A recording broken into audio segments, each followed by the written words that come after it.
hanya kemuliaan-Mu. Yang ku nampak hanya kemuliaan-Mu,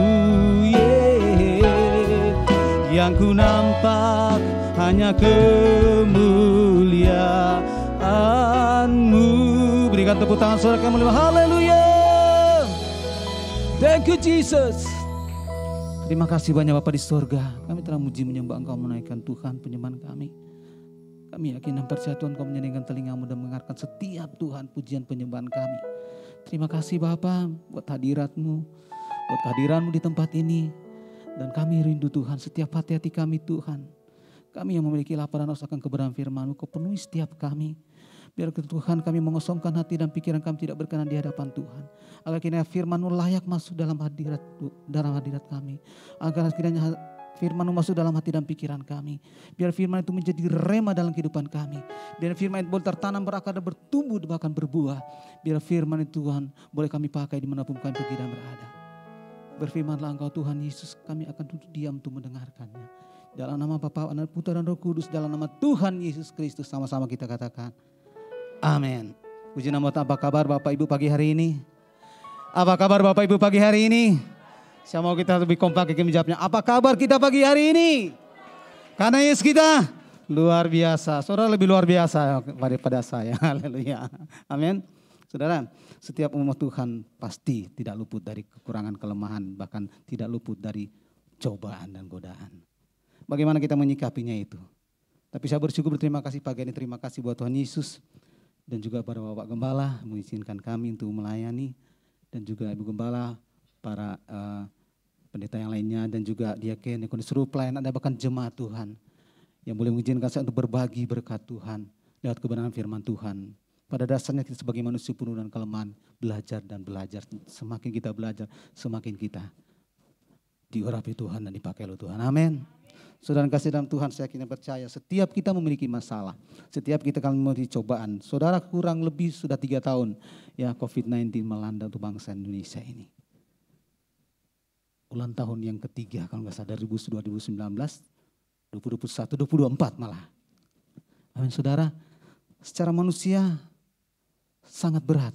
Secara manusia tidak mudah untuk menghadapi ujian COVID-19 ini. Bahkan kita ada beberapa kita tidak sedikit yang terpapar dengan COVID-19. Tidak sedikit juga kita diproses masalah ekonomi kita, pekerjaan kita. Tidak sedikit kita di PHK, tidak sedikit kita dirumahkan, tidak sedikit kita mengalami ujian yang sangat berat baik secara fisik. Saudara yang kasih dalam Tuhan, yang menjadi permasalahan kehidupan, pertanyaan dalam kehidupan kita. Adakah Yesus dalam diri saudara dan saya? Amin. Adakah firman Tuhan yang kuat, yang benar-benar menjadi fondasi yang kuat bagi kita sebagai orang percaya? Tidaklah cukup kita hanya beribadah. Tidaklah cukup kita hanya menaikkan pujian penyembahan bagi Tuhan. Tidaklah cukup kita hanya berdoa kepada Tuhan. Yang menjadi pertanyaan bagi kita, apakah firman yang kita dengar, yang kita baca, bahkan renungan tertanam dalam hati dan pikiran kita? Amin. Karena firman tidak tertanam, otomatis dia tidak akan berdiri kokoh. Kita tidak akan kuat menghadapi cobaan, masalah yang kita hadapi. Tapi saya yakin dan percaya pagi hari ini, kita yang ada, kita dikuatkan oleh firman Tuhan, oleh Roh Kudus. Amin. Tidaklah cukup iman yang mengatakan saya yakin, saya percaya, saya yakin saya diselamatkan. Karena iman ada hal yang kedua, hal yang pertama adalah firman. Karena iman timbul dari pengenalan akan firman Tuhan. Kalau tidak ada firman Tuhan berarti belum tentu kita memiliki iman yang kokoh. Saudara yang kasih dalam Tuhan, saya yakin dan percaya kata akan memberikan kekuatan bagi kita pada pagi hari ini. Thank you Jesus. Bapak Ibu, sebelum kita lanjut membaca firman Tuhan, boleh sambil kita sama-sama berdiri. Kita akan membaca firman Tuhan pada pagi hari ini. Yang saya boleh ambil dalam kitab Matius 7 ayat 24 sampai dengan 27. Mengingatkan lagi kepada kita, ini mungkin ayat menjadi hafalan, ayat hafalan bagi kita, setiap kita orang percaya. Ini suatu tugas bagi kita ya, untuk kita selalu berdiri teguh berdasarkan firman Tuhan yang kokoh dalam kehidupan kita sebagai orang percaya. Firman Tuhan Matius 7 ayat 24 sampai dengan 27 kita akan baca secara bergantian. Saudara baca Alkitab silakan baca bersama-sama. Di Matius 7 ayat 24 sampai dengan 27, ada juga di layar TV, di layar LCD. Baik, saya akan baca ayat yang genap, saudara baca ayat yang ganjil, dan ayat 27 kita akan baca bersama-sama. Amin. Katakan amin, sudah ketemu. Yang belum ketemu tunggu sampai dapat. Haleluya. Demikian firman Tuhan. Dua macam dasar. Ayat 24. Setiap orang yang mendengar perkataanku ini, kata Tuhan Yesus, dan melakukannya, ia sama dengan orang yang bijaksana yang mendirikan rumahnya di atas batu. Saudara.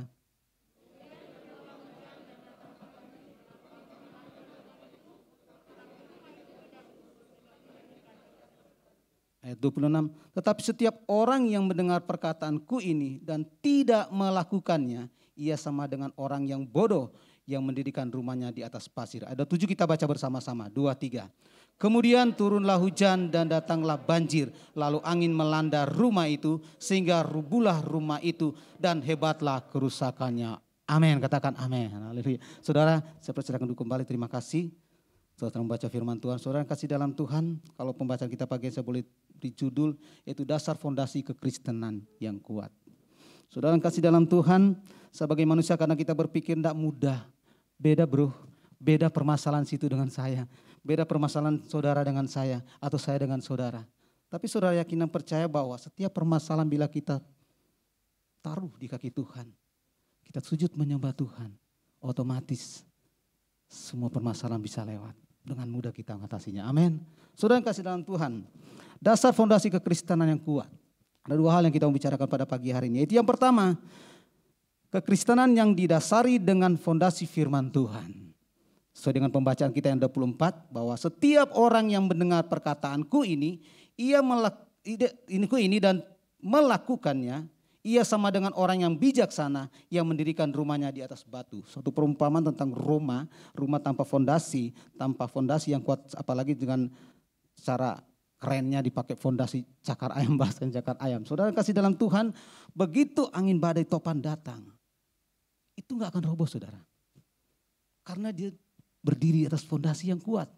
Bahkan ada orang yang bikin fondasi sampai semester setengah. Apalagi kalau bangunan-bangunan mall, bukan hanya semester setengah, sangat dalam, lebih dalam lagi. Karena apa? Mereka punya tujuannya bahwa agar supaya dia berdiri kokoh dan kuat, tidak mudah digoyahkan. Nah, saudara kasih dalam Tuhan, perumpamaan menyuruh kepada kita sebagai orang percaya bahwa kita harus hidup dengan kebenaran firman Tuhan yang kuat. Bukan hanya sekedar kita membaca, ya, atau kita melakukannya, tapi yang menjadi dasar kekuatan bagi kita orang Kristen. Itu harus menjadi fondasi yang kuat. Karena melayani orang tidaklah mudah. Orang yang berbeda karakter dengan kita.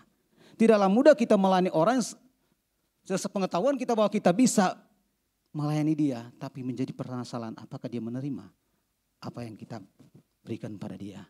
Nah saudara yang kasih dalam Tuhan. Karena pada dasarnya manusia memiliki masalah yang berbeda-beda. Manusia memiliki persoalan yang berbeda-beda. Proses yang berbeda-beda. Tapi Tuhan, tidak ada ayat yang menjamin bahwa setiap permasalahan berbeda-beda itu Tuhan beda-bedain permasalahan, tidak. Tapi Tuhan mengatakan itu sama di hadapan dia. Amin. Dosa besar itu sama. Permasalahan kehidupan kita sama di hadapan Tuhan. Karena Tuhan tidak pernah membedakan permasalahan kehidupan saudara saya. Tuhan melihat hati kita. Apakah kita mau duduk di kaki Tuhan? Apakah kita mau membangun mezbah Tuhan? Saudara yang kasih dalam Tuhan. Orang Kristen yang taat tunduk, memiliki ketaatan tunduk setia dalam membaca firman Tuhan akan menjadi pelaku firman Tuhan, otomatis dia memiliki fondasi yang kuat. Karena berdasarkan firman Tuhan, saya yakin dan percaya kita semua dikuatkan asal kita mau membangun mezbah di hadapan Tuhan. Amin. Saudara kasih dalam Tuhan, Bapak Gembala menganjurkan kepada kita, setiap kita, ya, bukan hanya pelayan bahkan jemaat Tuhan, agar supaya kita membangun mezbah di hadapan Tuhan. Suami mengajak istri, anak-anak. Dan puji nama Tuhan saudara, sampai saat semalam kami tidak pernah absen atau tidak pernah berdoa bangun mezbah Tuhan di dalam keluarga. Yang walaupun Bapak Gembala menunjuk jam 9 kami sering kelewat jam 10 karena jam 9 kadang ada doa. Ada hari Sabtunya. Dan jam 9 kadang kala saya kerja belum pulang. Jadi anak saya, istri saya, bahkan ponakan saya menunggu untuk saya bersama-sama dengan mereka. Jadi mereka tidak mau berjalan tanpa ada saya. Saudara kasih dalam Tuhan. Karena saya merasa wow Tuhan luar biasa. Pagi-pagi harus bangun. Jam 3:30 sudah bangun. Dan kadang-kala kalau ikut doa saya dalam perjalanan ikut doa pagi. Benar saudara, pertolongan Tuhan sungguh luar biasa. Kadang dalam hati saya kadang-kadang mau menangis, Tuhan kau terlalu baik Tuhan bagi kehidupan keluargaku. Kau terlalu baik dalam pribadi saya. Walaupun kalau persoalan dalam pekerjaan kami alami. Ya walaupun secara manusia saya mampu untuk menghadapinya. Tapi karena Yesus sanggup. Dia bisa membantu saya dan menolong saya dan mengatasi persoalan yang kami alami. Satu hal yang kami renungkan dalam kerukunan kami Ekumene untuk dua perusahaan ini, yaitu pasca tanggal 15 besok. Kami bayangkan personalnya kami ngomong bahwa ganti hari tanggal 15 tidak apa-apa. Orang Kristen gak masuk gak masalah, nanti potong cuti. Saudara, saya cuma komen di dalam, saya bilang, saya nggak mau potong cuti, kalau mau mangkir, saya mau nggak digaji nggak masalah. Pokoknya tanggal 15 saya tidak mau masuk kerja. Akhirnya yang lain spontan bilang bahwa iya itu kan, wah jangan minggu aja kita libur kok masa tanggal 15 nggak bisa. Yang anehnya bukan Muslim, bukan Hindu Buddha, tapi Kristen yang menyusulkan itu ganti harinya tanggal 15. Saudara, merasa terpukul bagi kita orang Kristen. Kenapa? Kenapa harus tanggal 15? Serikat Buruh mengatakan bahwa bisa tanggal 9 atau sesudah Lebaran dia mengusulkan. Tapi personalia para pimpinan perusahaan yang ada mengatakan bahwa tanggal 15 ganti harinya. Wow. Tapi saudara, endingnya apa saudara? Akhirnya dia mengakui dia salah dan dia minta maaf. Tapi menjadi permasalahan yang tidak bisa lagi dirubah. Karena sudah dan atas bukti tanda tangan. Dan saudara kasih dalam Tuhan, sebagai orang Kristen otomatis saudara mungkin tak merasa tapi karena kita kuat. Karena saya merasa pribadi kuat di dalam Tuhan. Apapun yang terjadi, sekali-kali pun itu, saya nggak digaji. Tapi saya bersyukur masih ada Yesus mengaji kita. Amin. Bukankah firman Tuhan mengatakan segala bangsa-bangsa akan Tuhan perintahkan untuk memberkati kita. Amin. Asal kita mau hidup di dalam Tuhan. Mau memperkuat fondasi firman Tuhan dalam kehidupan kita. Jadi saudara, 25 dikatakan bahwa kemudian turunlah hujan dan datanglah banjir. Lalu angin melanda rumah itu, tetapi rumah itu tidak roboh saudara. Sebab didirikan di atas batu. Karena rumah itu didirikan di atas batu. Nah karena kekristenan kita memiliki fondasi firman Tuhan yang kuat. Sehingga iman kita tidak mudah goyah. Amin. Saudara kasih dalam Tuhan, sekalipun badai, sekalipun COVID, nantinya saat sekarang yang kita alami ini melanda kita, bahkan tuh mungkin menimpa kehidupan kita, keluarga kita. Percayalah saudara, selagi kita kuat, Yesus tetap Yesus. Amin. Karena dia melihat setiap hati kita. Dia melihat setiap pergumulan kehidupan kita. Karena kita berpikir bahwa tidak mungkin, Tuhan jauh daripada saya. Tuhan gak lagi dekat dengan saya. Saudara, Tuhan tidak pernah jauh dalam kehidupan saudara. Tuhan berada dalam hati dan pikiran saudara. Karena 1 Korintus 3:16 berkata, tidak tahukah kau bahwa tubuhmu bait Allah? Saudara, jangan bermain-main dengan bait Allah. Jikalau kita membinasakan bait Allah, Allah akan membinasakan kita. Amin. Firman Tuhan juga berkata bahwa kalau kita membutuhkan sesuatu kepada Tuhan, Matius 6:6. Hendaklah kita mengungsi diri kamar, tutuplah pintu, jendela. Ya, di tempat yang tersembunyi Tuhan akan mendengarkan setiap doa kita. Asal kita mau datang pada Tuhan dengan penuh kerendahan hati. Merendahkan dirimu kepada Tuhan. Hidup kita, diri kita tidak ada apa-apanya. Tapi kalau kita datang sujud menyembah Tuhan, merendahkan diri, kita akan berharga di hadapan Tuhan. Amin. Sebagai orang Kristen yang kuat, otomatis dia semakin naik di hadapan Tuhan. Dia akan menjadi kepala dan bukan ekor. Haleluya. Saudara yang kasih dalam Tuhan, kekristenan kita sudah pasti kekristenan yang memiliki kesetiaan di dalam Tuhan. Kekristenan yang memiliki pelaku-pelaku firman di dalam Tuhan. Kekristenan yang lebih lagi mengakui Tuhan Yesus sebagai Tuhan Juru Selamat. Amin. Yang kedua, dasar fondasi kekristenan yang kuat. Yang kedua yaitu kekristenan yang didasari dengan fondasi kekristenan yang tidak didasari dengan fondasi firman Tuhan. Kalau hal yang pertama, kekristenan yang didasari dengan fondasi firman Tuhan. Yang kedua, kekristenan yang tidak didasari dengan fondasi firman Tuhan. Ayatnya kita baca dalam ayat 26, di sana dikatakan, tetapi setiap orang yang mendengar perkataanku ini, kata Tuhan Yesus, dan tidak melakukannya, garis bawahi tidak melakukannya, ia sama dengan orang yang bodoh. Wow, orang yang bodoh. Yang mendirikan rumahnya di atas pasir.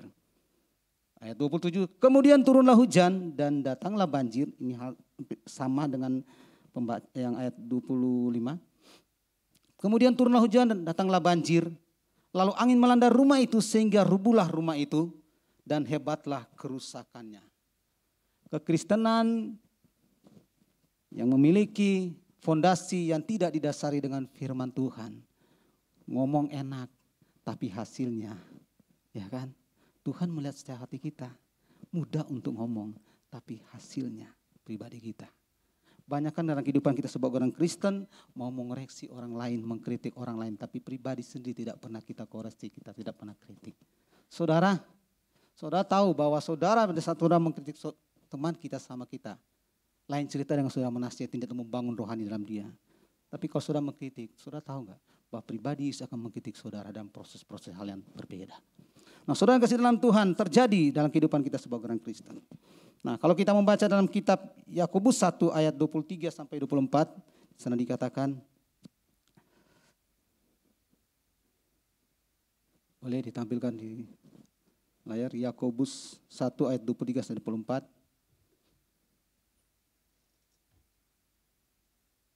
Mari kita baca bersama-sama. Sebab jika seorang hanya mendengar firman saja dan tidak melakukannya, ia adalah seumpama seorang yang sedang mengamat-amati mukanya yang sebenarnya di depan cermin. Saudara kasih dalam Tuhan, seringkali kita sebelum beribadah atau kita atau tempat acara-acara yang mungkin pernikahan atau ke acara suatu mungkin pertemuan atau ke pekerjaan, otomatis dong sebelum berangkat kita ngaca, ya enggak? Kadang-kadang kita merasa bahwa kita sudah siap. Wah, udah cakep nih udah. Tapi saudara, yang kita tidak sadari akan hal di balik itu. Kita tidak mengetahui ada kekurangan yang kita dapat di situ seharusnya kalau kita meneliti itu. Tapi kita tidak menemukan kekurangan itu. Saudara yang kasih dalam Tuhan, firman Tuhan memberikan satu perumpamaan seperti kita mengamati muka kita di depan kaca. Kita hanya melihat luarnya kita saja, tapi kita tidak pernah melihat kedalaman hati kita. Tuhan mau bahwa kita hanya tidak melihat luarnya kita, tapi Tuhan mau kita melihat kedalaman hati kita. Apakah kita sungguh-sungguh ya menjadi orang pada poin yang pertama. Tapi survei membuktikan halnya berbeda. Yang terjadi berbeda. Yang malah kita sebagai orang Kristen adalah orang Kristen yang tidak hidup oleh kebenaran firman Tuhan. Ada orang Kristen yang tidak memiliki fondasi yang kuat di hadapan Tuhan. Berbagai macam alasan, berbagai macam ya persoalan yang kita alami yang membuat kita seolah kita itu menjadi satu alasan bagi kita untuk kita tidak mau bersekutu di hadapan Tuhan, untuk tidak mau hati dalam mesbah Tuhan. Saudara yang kasih dalam Tuhan, otomatis saudara fondasi firman Tuhan di dalam pribadi saudara dan saya otomatis tidak kuat, karena saudara mendirikan fondasi saudara di atas pasir. Saudara mendirikan fondasi saudara di atas pasir, itu sama dengan saudara hanya mendengarkan firman Tuhan. Saudara menanamkan jadi pertanyaan, apakah itu berakar? Apakah itu bertumbuh dan berbuah? Tertanam sih tertanam, tapi belum tentu kuat. Tidaklah cukup hanya tertanam, tapi biarlah dia berakar. Dengan sendirinya dia otomatis berakar. Lewat akar itu otomatis dia akan tumbuh dan menghasilkan buah. Dan buah itu terjadi pada poin yang pertama. Amin. Saudara yang kasih dalam Tuhan, kekristenan itu tidak didasari oleh kita hanya bahwa kita sudah menjadi pelaku firman Tuhan dan kita merasa kita kuat, begitu badai datang kita jatuh. Begitu permasalahan datang kita jatuh. Karena enggak kuat, enggaklah cukup kita hanya beribadah. Amin. Saudara yang kasih dalam Tuhan, Tuhan mau kita bahwa kita menjadi hal yang pertama. Ya kita mau mendengarkan firman Tuhan, menjadi pelaku firman Tuhan dan menanam firman Tuhan itu. Bukan yang kedua ini saudara. Hal yang kedua saudara, ini sebagai intermezzo saja bagi kita. Bahwa kita yang hadir pada pagi hari ini adalah kita orang Kristen, anak-anak Tuhan yang memiliki fondasi yang pertama. Amin. Hal yang pertama. Hal yang kedua, itu terjadi. Zaman Yesus melayani, di zaman sebelum kita. Dan saya yakin dan percaya, kalaupun terjadi, kalaupun memang ada di zaman sekarang ini, hendaklah kita mengakui setiap apa yang kita lakukan tidak berkenan di hadapan Tuhan. Menyucikan hati kita, menguduskan hati kita, agar kita menjadi kuat. Amin, saudara. Kalau kita membaca dalam kitab Yakobus 2 ayat 17. Banyak orang terlalu pintar, terlalu hebat dengan berdiskusi bahkan sharing tentang firman Tuhan. Tapi kita membaca ayat ini. Apa yang terjadi saudara? 2-3. Demikian juga halnya dengan iman. Jika iman itu tidak disertai perbuatan, maka iman itu pada hakikatnya adalah mati. Buat apa kita hidup sebagai orang Kristen? Buat apa kita bergereja? Buat apa kita melakukan apa menjadi keinginan Tuhan? Ya, ini porsi manusianya kita. Tapi kalau kita sudah mati rohaninya Bapak Ibu, nggak ada artinya di hadapan Tuhan. Buat apa kita merasa bahwa saya ini orang gereja, saya ini orang yang alim, saya ini orang yang tidak mudah goyah imannya. Buat apa kalau iman kita, kekristenan kita sudah mati. Yang ada hanya lahiriah kita. Tidak ada artinya saudara. Kalau kita membaca dalam Wahyu 3 ayat 19 di sana dikatakan. Hati-hati saudara. Sebagai orang Kristen di sana dikatakan Wahyu 3 ayat 19. Kita baca bersama-sama 2-3. Barang siapa ku kasihi, ia kutegur dan ku hajar. Sebab itu relakanlah hatimu dan bertobatlah. Hal yang kedua ini Tuhan mau saudara. Jangan kita terlarut dengan hal yang kedua ini. Kristenan yang tidak memiliki fondasi firman Tuhan, hati-hati. Semua kita dikasihi Tuhan karena pengorbanan Dia. Sebentar lagi kita akan merayakan Paskah Kristus. Tapi satu hal saudara, kalau kita tidak menjadi pelaku firman dan memiliki fondasi yang kuat untuk memberitakan Injil, hati-hati. Yesus mengasihi kita, tapi Dia menegur kita dan mengajar kita kalau kita tidak mau bertobat. Konsekuensinya itu Tuhan mau agar kita mau bertobat di hadapan Tuhan. Bukan hanya pintar ngomongnya, pandai berbicaranya, tapi jadilah kita orang diam di kaki Tuhan dan mau menjadi pelaku firman Tuhan. Amin. Bangun mesbah Tuhan di dalam keluarga, lakukan setiap hari. Untungnya bagi kita. Bapak Gembala menyampaikan ini, pasti untungnya bagi kita setiap pelayan Tuhan, anak Tuhan. Amin. Bapak Gembala pun bersyukur, Gembala kita bersyukur bahkan setiap pelayan dia kena ada. Kalau kita mau bersatu di dalam Kristus. Bangun mesbah Tuhan, imam-imam menjadi cermin yang paling utama. Saudara, tanpa imam, dalam keluarga yang utuh tanpa imam, belum tentu itu akan berjalan dengan baik. Tapi imam hadir di dalamnya, sempurnalah pujian penyembahan bahkan mesbah kita dalam Tuhan. Amin. Andalkan Tuhan dalam setiap kehidupan kita. Saya yakin dan percaya, mujizat Tuhan masih ada. Kalau kita membaca ayat yang pertama, yaitu dalam dua hal ini kita membaca ada ayat referensi di dalamnya. Ada Roma 10 ayat 17, sebagian saya sudah katakan tadi. Bahkan Kolose 22 ayat sampai 23 ayat 22 sampai 24. Ulangan 6 ayat 5 tentang kasihlah Tuhan Allahmu. Dan juga hal yang kedua, kekristenan yang tidak didasarkan dengan firman Tuhan. Ayat yang sudah bacakan tadi, Yakobus 1 ayat 23 sampai 24. Yakobus 2 ayat 17, Wahyu. Dan sudah sebagai ayat untuk bagi saya, yaitu Yeremia 33 ayat 3. Mari kita baca bersama-sama. Yeremia 33 ayat 3.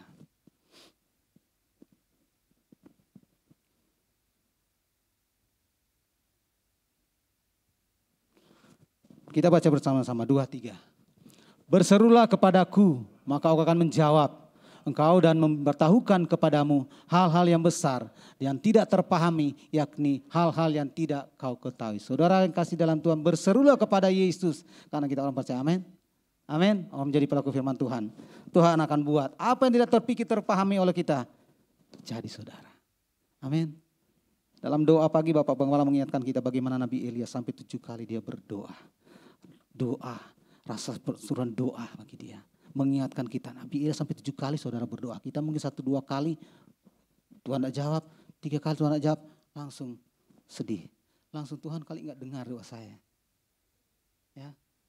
Sadrak, Mesak, Abednego yang dilempar di dalam api yang sangat panas. Bahkan penjaga-penjaga, kalau Pak Sam bilang kemarin bahwa dalam firman dia bilang sampai penjaganya pun ikut terbakar karena saking panasnya. Apakah mereka terbakar? Tidak, karena mereka kuat di dalam Tuhan lewat doa mereka. Daniel yang masuk dalam lubang singa yang sangat lapar, buas. Apa yang terjadi saudara? Apa dia dimakan? Dia terkam? Tidak. Melainkan dia memuji Tuhan. Dia memberikan doanya kepada Tuhan. Karena dia memiliki fondasi firman Tuhan yang kuat. Amin. Jadilah kita sebagai pelaku firman. Jangan cuma kita ngomong, tapi buktikan di dalam Tuhan. Bukan terhadap sama kita, tapi di dalam Tuhan. Karena Tuhan melihat setiap hati kita. Tuhan tidak melihat kefasihan kita, kepintaran kita, tapi Tuhan melihat fondasi firman Tuhan dalam dia. Kuat gak kita? Agar supaya badai topan datang. Ya, sekalipun COVID berapa pun masuk dalam kehidupan saudara. Mungkin kembali lagi mungkin yang awal COVID. Ya, yang pertama sampai yang sekarang vaksin booster. Saudara percaya bahwa di dalam Yesus, sekali Yesus tetap Yesus. Firman menjadi kekuatan bagi kita. Haleluya. Amin firman Tuhan, saudara. Beri tepuk tangan bagi Tuhan. Sekali lagi beri tepuk tangan Maria. Haleluya. Wow. Hadirat-Mu. Mari Bapak Ibu sama-sama berdiri. Memenuhiku. Hadirat-Mu Tuhan. Kudus-Mu. Penuhi bait-Mu. Dan ku tersungkur menyembah-Mu, yang ku nampak. Lebih dalam lagi dengan iman, sama-sama katakan, hadirat-Mu, hadirat-Mu. Mari angkat tanganmu saudara. Oh Tuhan, hadirat kudus-Mu, penuhi bait-Mu, dan ku tersungkur menyembah-Mu, yang ku nampak hanya boleh dengan lembut, kita katakan dengan lembut. Hadirat. Mari angkat tanganmu saudara. Apa menjadi kebutuhanmu pagi hari ini? Datang kepada Tuhan, berseru kepada Dia. Sungguhnya hadirat Tuhan kuat bagi saudara saya pagi hari ini, dan memenuhi setiap kita, baik kita. Dan saya terlalu yakin dan percaya, pribadi Yesus selalu menuntut saudara dimanapun kita berada. Atau kita mau sujud menyembah Dia, bagi kemuliaan nama-Mu Tuhan. Hadirat-Mu memenuhiku, hadirat kudus-Mu penuhi Tuhan, penuhi bait-Mu, dan ku tersungkur menyembah-Mu, yang ku nampak hanya kemuliaan. Hadirat-Mu, yes Lord, terima kasih banyak Bapa di surga. Kau baik dalam kehidupan kami Tuhan. Kudus-Mu penuhi baik untuk memenuhi setiap kami di tempat ini Bapa. Terima kasih Tuhan. Menyembah-Mu, yang ku nampak hanya kemuliaan, yang ku nampak Tuhan, yang ku nampak hanya kemuliaan. Sekali lagi dengan iman sama-sama katakan, yang ku nampak hanya kemuliaan-Mu. Haleluya, berikan tepuk tangan sorak yang meriah. Haleluya. Thank you Jesus. Kami bersyukur Tuhan, kalau masih menikmati hadirat-Mu di tempat ini, masih menikmati kebenaran firman-Mu Tuhan. Kami manusia tidak luput dari kekurangan kelemahan Tuhan. Biarlah kami Tuhan memperkuat setiap fondasi firman Tuhan dalam kehidupan keluarga kami, bagi para suami-suami, istri dan juga anak-anak kami Tuhan. Akhirnya kami layak Tuhan menjadi pelaku firman-Mu. Biarlah kami terus mengosongkan hati dan pikiran tidak berkenan di hadapan Tuhan. Dan ajarlah kami Tuhan, setiap umat-Mu Tuhan, anak-anak-Mu Tuhan, nomor satukan Yesus dalam kehidupan kami. Akhirnya kami Tuhan tidak menjauhkan dari tempat-tempat beribadatan Tuhan. Biar berbagai alasan bagi kami Tuhan tidak berkenan di hadapan Tuhan, Kau tanggalkan semua itu Tuhan. Dan ajarlah setiap kami Tuhan memelihara takut akan Engkau, agar kami menjadi pelaku-pelaku firman-Mu Tuhan, yang memiliki taat dan setia menjadi pelaku firman. Kami yakin dan percaya Tuhan, hamba-Mu sebagai manusia memiliki keterbatasan, kekurangan. Hamba berhenti berbicara buat benar firman-Mu, tapi Engkau pribadi tidak pernah berhenti bagi setiap kami yang ada pagi hari ini. Bahwa Engkau datang dan setiap hati dan pikiran kami, bahkan berdiam di dalam tubuh kami. Dan Engkau mengajarkan setiap kami, agar kami merubah setiap paradigma kami, merubah setiap hal tidak berkenan di hadapan Tuhan. Untuk merubah setiap Tuhan perilaku kami tidak berkenan di hadapan Tuhan. Dan kami boleh berdiri di atas dasar kebenaran firman Tuhan. Kami akan menjadi kepala bukan ekor Tuhan. Kami akan maju, Tuhan tidak akan mundur. Kami akan maju tidak melihat permasalahan-permasalahan kami ke belakang. Tapi kami melihat Yesus di depan kami yang menunggu kami untuk membawa kami Tuhan dalam surga tidak berkesudahan bagi setiap orang percaya. Berfirmanlah terus Tuhan bagi setiap kami, agar kami pulang di tempat ini tidak akan pulang dengan percuma. Tapi kami membawa berkat-berkat firman yang melimpah. Untuk kami boleh bagikan Tuhan bagi setiap keluarga kami. Bahkan mungkin suami anak kami. Bahkan istri kami tidak hadir bersama-sama pagi hari ini. Kami jadi berkat bagi setiap mereka. Terima kasih Bapa. Ampuni selalu dosa perbuatan kami. Layakkan kami.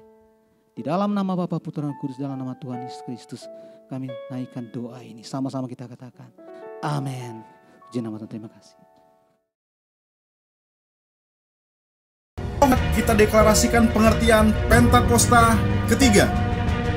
Pentakosta ketiga adalah pencurahan Roh Kudus yang dahsyat di zaman ini, melebihi yang terjadi di Azusa Street.